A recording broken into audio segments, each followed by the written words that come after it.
இயேசு கிறிஸ்து சிலுவையில் பேசிய இரண்டாவது வார்த்தை. இன்றைக்கு நீ என்னோடு கூட பரதீசில் இருப்பாய் என்று மெய்யாகவே உனக்கு சொல்லுகிறேன்.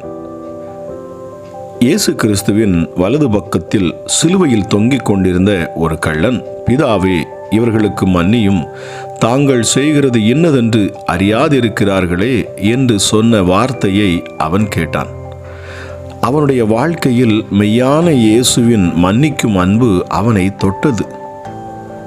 முதலாவது, மற்ற கள்ளனைப் போலவே அவனும் இயேசு கிறிஸ்துவை நிந்தித்தான்.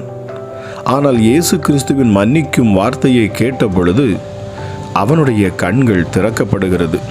அவன் தான் ஒரு பாவி என்பதை உணர்ந்த நிலையில் ஆண்டவரிடத்தில் மனம் திரும்புகிறதை நாம் பார்க்கிறோம்.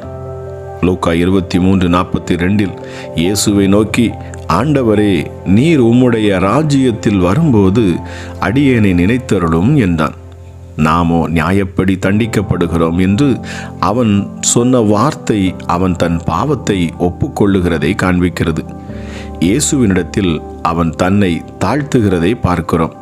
அந்த நேரத்தில் இயேசு அவனை நோக்கி, இன்றைக்கு நீ என்னுடனே கூட பரதேசில் இருப்பாய் என்று மெய்யாகவே உனக்கு சொல்லுகிறேன் என்றார். அந்த கள்ளன் தன் பாவத்தை உணர்ந்து தன்னை தாழ்த்தி மன்னிப்பு கேட்ட பொழுது இயேசு அவனை மன்னித்தார்.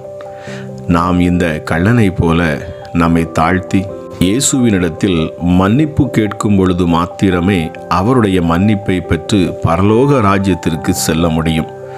மனம் திரும்புதல் இல்லாமல் நம்முடைய பாவங்கள் மன்னிக்கப்படாமல் நாம் பரலோக ராஜ்யம் செல்ல முடியாது.